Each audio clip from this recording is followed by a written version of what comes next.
여러분 안녕하세요. 반갑습니다. 오늘도 우리 주님의 은혜와 사랑 가운데서 성령님과 함께 동행하는 귀하고 복된 날이 되기를 바랍니다. 우리 함께 찬양하며 예배하겠습니다.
오늘 우리에게 주시는 하나님의 말씀 같이 읽습니다. 오늘 말씀은요, 마가복음 14장 47절에서 52절의 말씀입니다. 우리 한 절씩 같이 읽도록 합시다. 47절 읽습니다. 그런데 곁에 서 있던 이들 가운데서 어느 한 사람이 칼을 빼어 대제사장의 종을 내리쳐서 그 귀를 잘라버렸다. 예수께서 그들에게 말씀하셨다. 너희는 강도에게 하듯이 칼과 몽둥이를 들고 나를 잡으러 나왔느냐? 내가 날마다 성전에 너희와 함께 있으면서 가르치고 있었건만 너희는 잡지 않았다. 그러나 이것은 성경 말씀을 이루려는 것이다. 제자들은 모두 예수를 버리고 달아났다. 그런데 어떤 젊은이가 맨몸에 홑 이불을 두르고 예수를 따라가고 있었다. 그들이 그를 잡으려고 하니 그는 홑 이불을 버리고 맨몸으로 달아났다. 아멘. 어제는 탐욕 때문에 실패한 가룟 유다를 살펴보았습니다. 오늘은 예수님과 함께 겟세마네에 있었던 나머지 제자들의 실패를 보면서 우리 자신을 돌아보는 시간이 되기를 원합니다. 첫째는 베드로는 혈기로 인해 실패했습니다. 47절에 보면 어느 한 제자가 칼을 빼어 대제사장의 종의 귀를 잘라버렸다라고 나오는데요. 마가복음에서는 굳이 이 제자의 이름을 밝히지는 않습니다만은 요한복음 18장 10절에서는 이 제자의 이름을 그리고 귀를 잘린 종의 이름을 밝혀주고 있습니다. 시몬 베드로가 칼을 가지고 있었는데 그는 그것을 빼어 대제사장의 종을 쳐서 오른쪽 귀를 잘라버렸다. 그 종의 이름은 말고였다. 베드로의 행동은 다른 사람들은 두려워서 우왕좌왕하고 있는 가운데 예수님을 지키려고 호련히 담대하게 혼자 나서는 용기 있는 모습처럼 보입니다. 분개하고 있는 모습처럼 보입니다. 그런데 우리가 알아야 하는 것은 예수님이 그러면 지금 아무 힘이 없어서 체포당하시는가라는 것이죠. 아닙니다. 예수님은 마음만 먹으면 능히 이 자리를 피할 수도 있고 자신을 잡으려 온 사람들을 모두 병신으로 만들어버릴 수도 있습니다. 그러나 예수님은 자신을 저 무도한 무리들에게 순순히 내어주신 것입니다. 그렇게 하신 이유가 무엇입니까? 요한복음 18장 11절에 보니까 베드로에게 이렇게 말씀하시죠. 그 칼을 칼집에 꽂아라. 아버지께서 나에게 주신 이 잔을 내가 어찌 마시지 않겠느냐. 예수님께서 순수히 체포당하시는 이유가 무엇입니까? 힘이 없어서가 아니라 하나님 아버지께서 예수님에게 주신 이 잔, 십자가의 잔을 마시기 위함이라고 말씀하고 있습니다. 여러분, 우리는 용기에 대해서 진짜 제대로 알아야 됩니다. 이 상황에서 진짜 용기는 무엇입니까? 하나님이 주시는 십자가의 잔을 마시는 것이 진짜 용기입니다. 진짜 용기란 그러므로 무조건 어려움을 극복하려고 그 어려움과 맞짱을 뜨는 그런 것이 아닙니다. 진짜 용기는 하나님의 뜻에 우리 자신을 드리는 것이 용기입니다. 하나님의 말씀에 순종하는 것이 진짜 용기입니다. 그래서 진짜 용기는 때로는 죽기까지 하는 것이죠. 따라서 진짜 용기 있는 사람은 자신의 혈기를 다스릴 줄 아는 사람입니다. 자신의 칼을 함부로 사용하지 않고 오히려 하나님의 말씀을 이루기 위해서라면 자신의 칼을 버릴 줄 아는 것, 그것이 진짜 용기라는 것을 우리는 꼭 알아야 할 것입니다. 그러므로 지금 여기서 진짜 용기 있는, 정말로 용기 있는 사람은 자신의 모든 능력과 의지를 오직 하나님의 잔을 마시는 것에 드리기 위해 내려놓고 감추고 계시는 예수님인 것입니다. 베드로가 보여주고 있는 행동을 그래서 우리는 용기라고 하지 아니하고 혈기를 부린다라고 하는 것이죠. 혈기는 겉모양은 용기처럼 보이지만 그러나 그 동기와 목적은 하나님의 뜻과 마음과는 아무 상관이 없습니다. 그냥 자기 기질대로 하는 것일 뿐이죠. 베드로는 원래가 성정이 급하고 앞뒤 가리지 아니하는 사람이었습니다. 그래서 예수님이 십자가를 지고 죽어야 한다라고 하는 말씀을 했을 때도 다른 제자들은 이게 무슨 소리야 하면서도 그러나 감히 뭐라고 한마디도 못하고 가만히 있는데도 베드로는 어떻게 했습니까? 예수님께 대들면서 예수님 지금 무슨 소리 하십니까? 십자가를 지고 죽는다니요.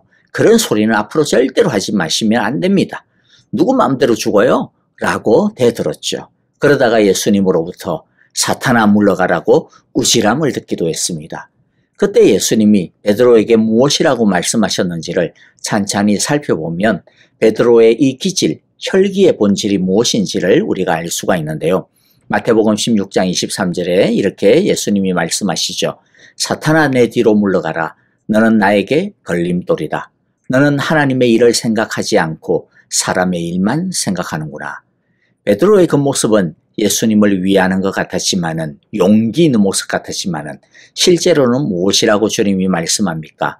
하나님의 일을 생각하는 것이 아니라 사람의 일만 생각하는 거다. 오히려 너는 나에게 걸림돌이다. 그렇게 말씀합니다. 즉 하나님의 뜻이 무엇일까에 따라서 나온 행동이 아니라 자신의 감정과 성질을 못 이겨서 자신의 판단에 따라서 튀어나온 즉흥적인 행동일 뿐이라는 것이죠. 우리가 조심해야 하고 돌아봐야 하는 것이 이것입니다. 우리가 열심을 다한다고 해서 열심 그 자체가 다 되는 것이 아니라는 것을 알아야 됩니다.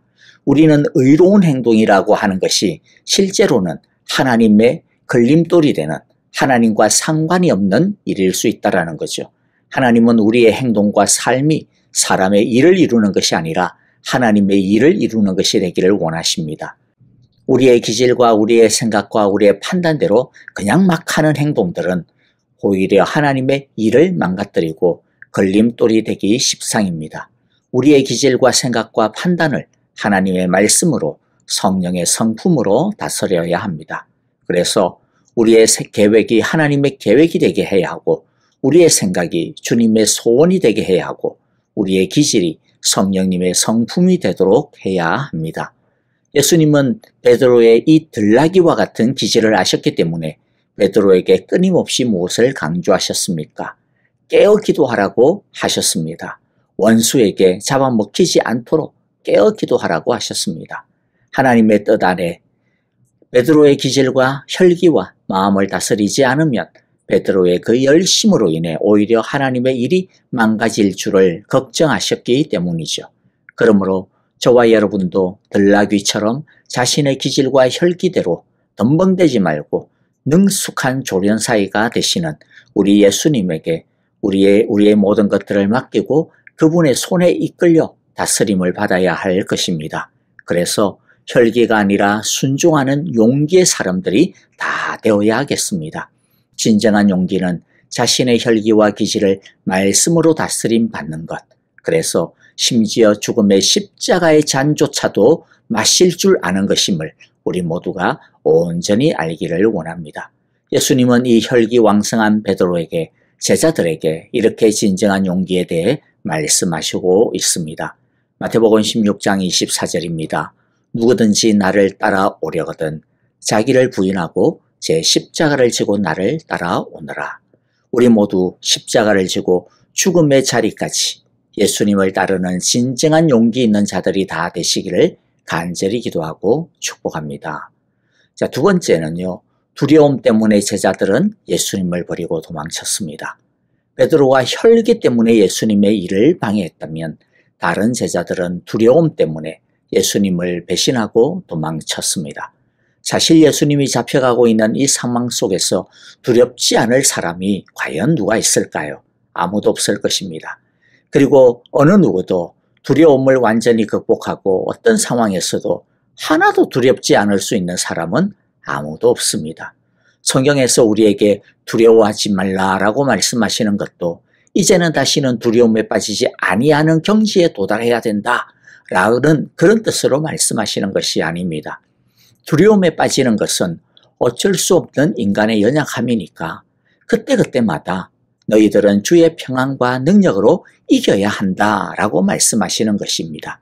그러므로 우리들이 먼저 알아두어야 되는 것은 이제 나는 두려움을 완전히 극복했다. 그런 것은 없다라는 것을 알아야 됩니다. 두려움은 그때그때마다 매번 이겨야 하는 거고 매번 극복해야 하는 문제라고 하는 것을 우리가 꼭 잊지 말기를 바랍니다. 그래서 우리는 문제가 있을 때마다 하나님께 나아가야 합니다. 그래서 예수님도 제자들에게 계속 깨어 있으라고 계속 기도하라고 하시는 것입니다. 제자들이 두려움을 이기지 못한 이유가 무엇입니까? 문제가 닥칠 줄 알았음에도 불구하고 기도하지 못하고 걱정만 하다가 지쳐서 자버렸기 때문입니다. 이들이 예수님과 함께 깨어 기도했더라면 적어도 도망치는 지경에 빠지지는 않았을 것입니다. 이들이 도망치지 아니하고 예수님이 붙잡히는 그 현장을 계속 지켰다라고 해서 이들도 예수님과 함께 붙잡혀가지고 예수님과 같이 십자가에 못 박혀 죽었을 것이다. 그렇게 생각되지는 않습니다.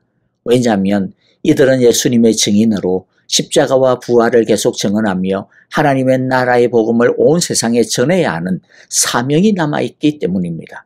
아마도 예수님은 자신의 옆에서 자신을 끝까지 지킨 이들을 어떤 방식으로든 피할 수 있게 해주셨을 것입니다. 그때 무엇을 경험하게 됩니까? 주님의 능력을 경험하는 것이죠. 여기서 결정적인 차이가 나타나는 겁니다. 두려움을 이기고 끝까지 예수님과 함께 했더라면 그 두려움 이후에 있는 하나님의 역사를 체험할 수 있는 것이죠. 하지만 두려움에 빠지게 되면 하나님의 역사가 아니라 실패에 대한 아픔만을 갖게 되는 것이죠. 여러분, 다시 말씀드리지만 두려움은 우리 인간이 피할 수 없는 실존입니다. 믿음이 좋다라고 해서 이것을 완전히 벗어버릴 수는 없습니다. 우리는 두려움을 없애버리고 싶지만은 하지만 하나님은 그 두려움 속에서 하나님을 의지하라고 하십니다. 주를 보라고 합니다. 주께 나오라고 합니다. 그러면 두려움을 넘어서게 해주시겠다라는 것이죠. 두려움은 여전히 있겠지만 그 두려움 가운데서도 하나님의 평안을 알게 해주시고 그 두려움을 극복하게 하시는 하나님의 기적을 체험하게 해주실 것입니다. 어떻게 그 두려움을 이깁니까? 주님 안에 거해야 합니다. 주님께 그 두려움을 가지고 나아가 기도하고 맡겨야 합니다. 그러면 하나님은 우리에게 사랑의 풍성함을, 평안의 능력을 주시고 그리하여 두려움이 우리의 믿음의 성장의 도구가 되게 해주십니다. 그러므로 바라기는 우리 모두 주님 안에 온전히 거함으로, 날마다 거함으로, 우리의 두려움을 날마다 주님께 가지고 나아가 엎드림으로 예수님의 온전한 사랑을 체험받아 두려움을 이겨내는 신실한 주님의 제자들이, 그래서 끝까지 십자가 가까이 나아가며 주님과 함께 동행하는 우리 모두가 다 되시기를 간절히 기도하고 축복합니다. 아멘. 오늘 우리에게 주신 귀한 말씀들 마음 가운데 새기면서 우리 함께 찬양하며 기도하는 시간 갖도록 하겠습니다. 주님, 혈기를 넘어 순종하는 용기를 갖게 해주시고 두려움을 넘어 사랑으로 체험받아 온전히 주님을 따르는 신실한 제자 되게 하소서라고 우리 함께 기도하기를 원합니다. 교회를 위하여 함께 기도하시고요. 형제자매들을 위하여 기도합니다. 특별히 우리 아프신 성도님들, 지수영 집사님, 이경 집사님, 배병홍 장로님, 주님께서 은혜를 더하여 주소서, 치유하여 주소서. 참으로 이 두려움을 주님의 사랑의 체험의 현장으로 경험하게 하소서. 우리 그렇게 기도해 주시기를 바랍니다. 선교사님들을 위하여 기도해 주시고요. 그리고 또 이 땅에 있는 전쟁의 그 포화 가운데 있는 그 땅을 위로하여 주시고 속히 평화를 이루소서. 우리 그렇게 기도합니다. 우리 다 함께 찬양하며 기도하겠습니다. 오늘도 살아계신 하나님을 사랑하고 찬양합니다.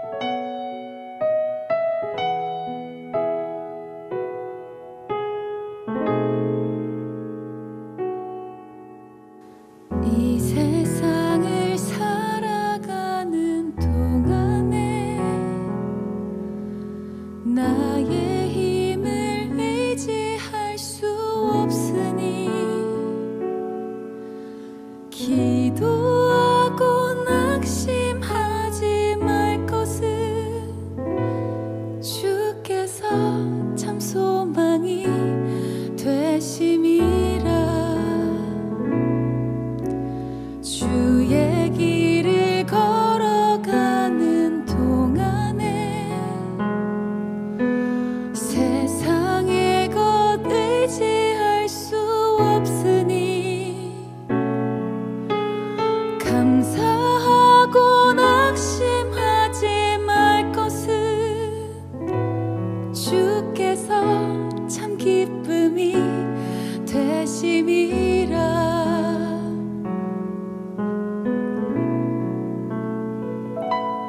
하나님의 꿈이 나의 비전이 되고 예수님의 성품이 나의 인격이 되고 성령님의 권능이 나의 능력이 되길 원하고 바라고 기도합니다.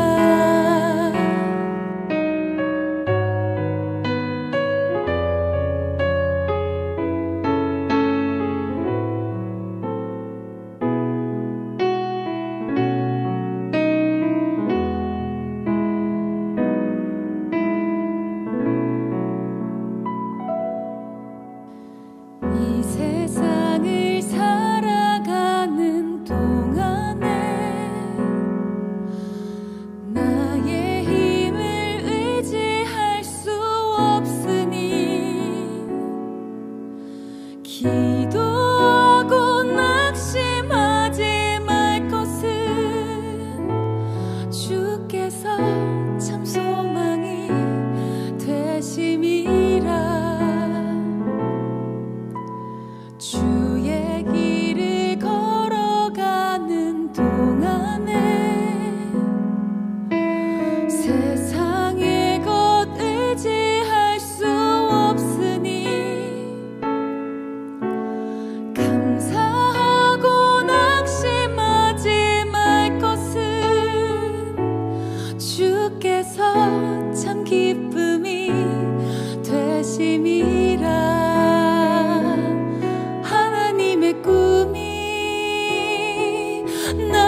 전이 되